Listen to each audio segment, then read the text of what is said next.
രണ്ടു വ്യക്തികൾ പരസ്പരം അടുക്കുവാനായി ശ്രമിക്കുമ്പോൾ അവർ തമ്മിൽ പരിധികളും മര്യാദകളും നിർമ്മിക്കുവാനുള്ള പ്രയത്നം തീർച്ചയായും നടത്തുന്നതാണ്. നമ്മുടെ എല്ലാ ബന്ധങ്ങളെപ്പറ്റിയും ചിന്തിക്കുകയാണെങ്കിൽ നമുക്കതറിയാൻ സാധിക്കും.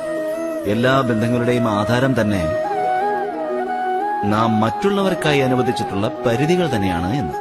ഇനി അഥവാ അജ്ഞതയാൽ പോലും ആരെങ്കിലും ഈ പരിധികൾ ലംഘിക്കുകയാണെങ്കിൽ ആ ക്ഷണം തന്നെ നമ്മുടെ മനസ്സ് ക്രോധത്താൽ ജ്വലിക്കുകയും ചെയ്യും.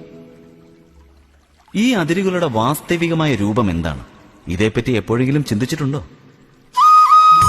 അതിരുകൾ സ്ഥാപിച്ചുകൊണ്ട് നാം അടുത്ത വ്യക്തിക്ക് നിർണയമെടുക്കുവാനുള്ള അനുമതി നൽകുന്നതേയില്ല. നാം എടുത്ത നിർണയം ആ വ്യക്തിയിൽ അടിച്ചേൽപ്പിക്കുന്നു. അതിനർത്ഥം ആ വ്യക്തിയുടെ സ്വാതന്ത്ര്യത്തെ നാം നിരാകരിക്കുകയാണ് ചെയ്യുന്നത്. അങ്ങനെ സ്വാതന്ത്ര്യം നിരാകരിക്കപ്പെടുമ്പോൾ ആ വ്യക്തിയുടെ ഹൃദയമാണെങ്കിൽ ദുഃഖത്താൽ ആർദ്രമാവുകയും ചെയ്യുന്നു. അപ്പോൾ ആ വ്യക്തി പരിധികൾ ലംഘിക്കുമ്പോൾ നമ്മുടെ മനസ്സ് ക്രോധത്താൽ ജ്വലിക്കുകയും ചെയ്യുന്നു. അങ്ങനെയല്ലേ സംഭവിക്കാറ്?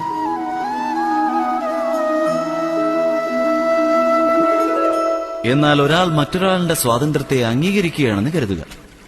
അപ്പോൾ മര്യാദകളുടെയോ അതിരുകളുടെയോ ഒന്നും ആവശ്യമേ ഉണ്ടാവുന്നില്ല.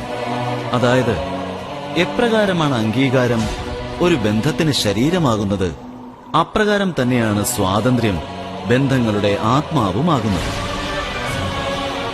സ്വയം ഒന്ന് ആലോചിച്ചു നോക്കൂ.